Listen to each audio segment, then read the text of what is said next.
बिस्मिल्लाहिर्रहमानिर्रहीम। अस्सलाम वालेकुम नाज़रीन, उम्मीद करता हूँ आप तमाम लोग खैरियत से होंगे। नाज़रीन, मेरा हमेशा से बिलीव रहा है मुकद्दर, कारमा, किस्मत, इन तमाम चीज़ों के ऊपर कि आज आपने जो बोना है कल को आपने वो काटना ही काटना है। फ़्रांस ने जो मुसलमानों के साथ माजी में किया, जितनी दिल आज़ारी की, उसकी कीमत फ़्रांस अभी दे रहा है। स्वीडन अभी वहाँ पर जो बोया जा रहा है, मुसलमानों के ख़िलाफ़ जो नफ़रत का वहाँ पर एक बीज बोया जा रहा है, एट सम पॉइंट स्वीडन उसकी कीमत देगा। मैं कभी भी मैं नहीं, I am not one of those people कि जो रिवेंज या बदला या इस चीज़ में बिलीव करते हैं। मैं बिलीव ही नहीं करता। अपनी मेहनत कीजिए, आगे चलते जाइए, रब का निज़ाम है, कुदरत का निज़ाम है, उसको अपना रास्ता इख्तियार करने के छोड़ दीजिए। वक्त ज़ाया मत कीजिए नेगेटिव चीज़ों के ऊपर। लेकिन मैं क्या करूं कि मुझे मजबूरन आज ये सब कुछ कहना पड़ रहा है। उसकी एक वजह यह है कि फ़्रांस के अंदर आपको पता है वो 17 साल का बच्चा नाहल, जिसको पुलिस ने मारा और फिर झूठ बोला। असल वाक़या क्या है मैं वो बता दूं और फिर बाकी गुफ्तगू की जानिब वापस आता हूँ। नाहल को जब इन्होंने पिछले हफ्ते पुलिस ने मारा तो उन्होंने कह दिया जी कि हमने गाड़ी रोकी थी, इसके ऊपर ड्राइविंग लाइसेंस नहीं था। नाहल ने गाड़ी नहीं रोकी, हमने फायर किया पुलिस ने और बंदा मर गया, बच्चा मर गया। उसके कुछ दिन बाद नाहल का एक दोस्त है जो उस गाड़ी के अंदर मौजूद था फ्रांस में, जिस गाड़ी के अंदर बच्चे को मारा गया, 17 साल के बच्चे को, उसके अंदर एक उसका दोस्त भी मौजूद था। उसने एक वीडियो रिलीज़ की। उसने कहा जनाब हुआ कुछ ऐसे कि हमारे पास ड्राइविंग लाइसेंस नहीं था, येस। हमने गाड़ी बोरो की थी, मांगी हुई थी किसी से, येस। हमें पुलिस ने रोका, येस।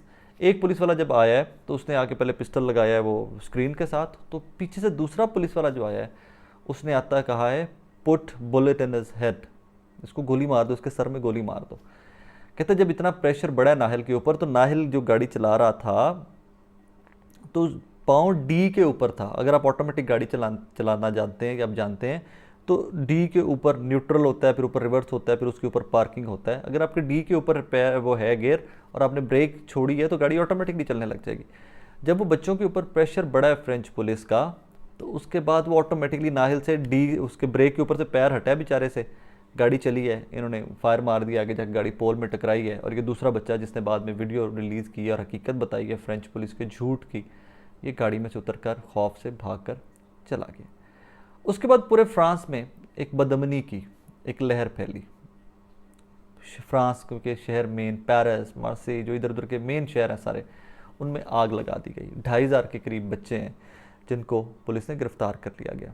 45,000 के करीब पुलिस वाले हैं जो अभी भी फ्रांस की गलियों में, हेलीकॉप्टर्स, हज़ारों पुलिस की गाड़ियाँ, हज़ारों गाड़ियाँ जला दी गई, हज़ारों घर, शॉपिंग मॉल्स, प्लाजास, दुकानें, बिजनेस, गाड़ियाँ, ये जो एहतजाज कर रहे हैं बच्चे, इनकी जानिब से जलाकर राख कर दी गई। छठा दिन है आज। आज भी फ्रांस में अमन मुकम्मल तौर पर कायम नहीं हुआ। अब मैं आपको थोड़ी सी इसकी बैकग्राउंड बता दूं कि कहानी चल क्या रही है। कुछ तो कहानी वो है जो आपको मेन स्ट्रीम मीडिया रिपोर्ट कर रहा है, आप कोई भी बड़ा प्लेटफॉर्म उठा लेंगे तो वो रिपोर्ट कर रहा है। कुछ कहानी ये है कि फ़्रांस के अपने व्लॉगर रिपोर्ट कर रहे हैं और फ्रांस में मुकीम पाकिस्तानी, उनसे मेरी बात हुई है। तो वो कहानी क्या है? कहानी ये है, ये नाहल वाला वाक़या होता है। तो उसके बाद पेरिस जो है ना मेनली, एक्सक्यूज़ मी, पेरिस जो है मेनली, पेरिस के अंदर फ्रेंच बहुत कम है, इमिग्रेंट बहुत ज़्यादा है। अरब्स और अफ्रीकन्स, ये दो नस्लें यहाँ पर बहुत ज़्यादा हैं जो French Arabs and French Africans कहलवाते हैं, क्योंकि यहाँ पैदा हुए हैं ये तमाम लोग। इन्होंने मोहल्ले के अंदर, जिस तरह थर्ड वर्ल्ड कंट्रीज़ के अंदर होता है, मोहल्ले में छोटी छोटी गैंगें, एक मोहल्ले की एक ब्लॉक की गैंग है, उसमें 10-20 बच्चे हैं और वो शो ऑफ पावर या रिट कायम करने के लिए लड़ाइयाँ झगड़े होती हैं। अमेरिका में भी होता है ये, बरतानिया में भी होता है, कनाडा में भी होता है, हर मुल्क के अंदर ये गैंग्स बनी होती हैं। तो फ्रांस के अंदर, पेरिस के अंदर भी इस तरह की गैंग्स जो हैं ये फ्रेंच और अफ्रीकन बच्चों ने बहुत ज़्यादा बनाई हुई हैं। इन बच्चों की उम्रें, जो मुझे वहाँ के लोकल पाकिस्तानियों ने बताया, मैं वो बता रहा हूँ आपको, इन बच्चों की उम्रें 18 साल से कम है ज़्यादा, जो ये गैंग्स बनी हुई हैं और जो भी इन सारे मुजाहरों में शरीक हैं। तो इसलिए इनको टैकल करना सिचुएशन को बहुत मुश्किल है। फ्रेंच कानून, यूरोपियन कानून और महज़ब मुल्कों का कानून इजाज़त नहीं देता कि आप 18 साल से कम बच्चों के ऊपर बहुत सख्ती से निपटें इनको। तो लिहाजा इनको, इनके ऊपर क्रैक डाउन या इनके ऊपर जो मामलात हैं वो रियासत को या फ्रेंच गवर्नमेंट जो है उनको बड़ा सोच समझ कर रखना पड़ रहा है। वहाँ का कानून इजाज़त नहीं देता कि आप उठाकर स्ट्रेट में इनको जेलों में डाल दें। रिहेबिलिटेशन होगी, काउंसलिंग होगी और ये बच्चे दोबारा सड़कों पे वापस आ जाएंगे, ये कानून वहाँ का कहता है।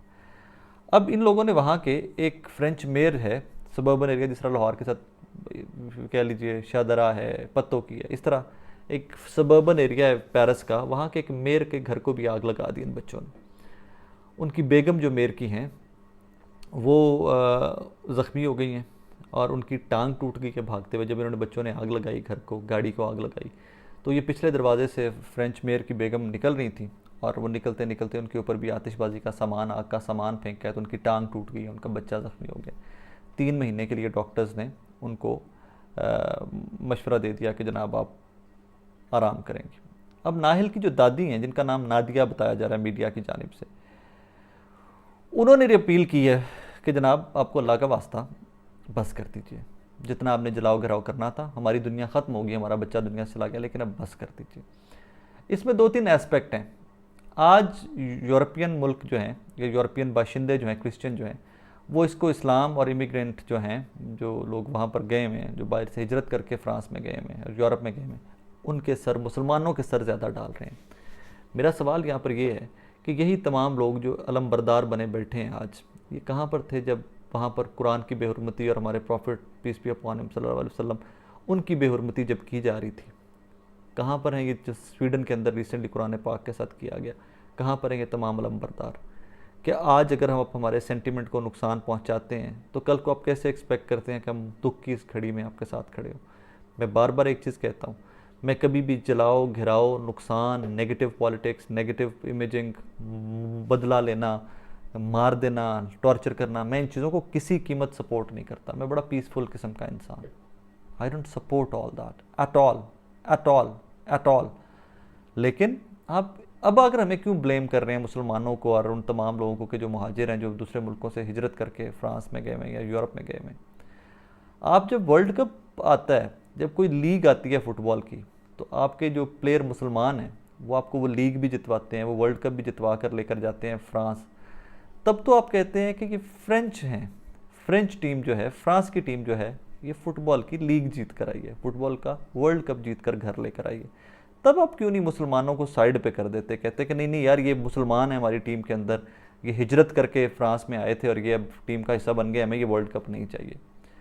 जब आपको अच्छी चीज़ कोई भी, ये यूरोपियन जो इमिग्रेंट हैं, जो पाकिस्तानी, मुसलमान, बाकी मुल्कों से, अफ्रीका से, अरब कंट्रीज़ से जो हिजरत करके वहाँ गए हैं, जब ये आपके मुल्क के लिए बाइस फ़ख्र बनते हैं तो आप इनके ऊपर फ़ख्र करते हो, इनको फ्रेंच कहते हो, क्रेडिट लेते हो।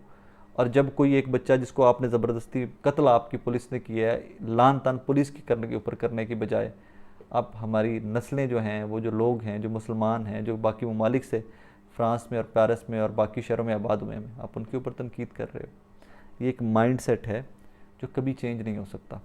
जो मुसलमानों की नफ़रत है नाजरीन, जो कभी इन लोगों से अंदर से निकल नहीं सकती। हम जितने भी हम्बल हो जाएं, हम जितने भी पोलाइट हो जाएं, हम जितना भी अच्छा बिहेव कर लें, हम जितना भी इन कौमों के लिए, इन मुल्कों के लिए, इन रियासतों के लिए, इनकी इकॉनमीज़ के लिए कंट्रीब्यूट कर लें, हम जितने बड़े भी टैक्स पेयर हो जाएं, हमारे वहाँ पर बैठे हुए पाकिस्तानियों के लिए, अरब्स के लिए, अफ्रीकन मुसलमानों के लिए हर टाइम उनके दिल में एक डर यूँ कर रहा होता है कि जनाब किसी भी टाइम के ऊपर ये उठाकर हमें जेलों में डाल देंगे। और ये खौफ बिठा लेते हैं हमारे दिलों के अंदर। ये नहीं सोचते कि हम कितना बड़ा टैक्स पेयर हैं, हम कितनी मेहनत करते हैं वहाँ पर जाकर अपनी ज़िंदगियाँ बेहतर करने के लिए, हम इनकी इकॉनमीज़ में किस हद तक कंट्रीब्यूट करते हैं। वरना इनके अपने हालात तो ज़रा देख लीजिए आपके हैं क्या।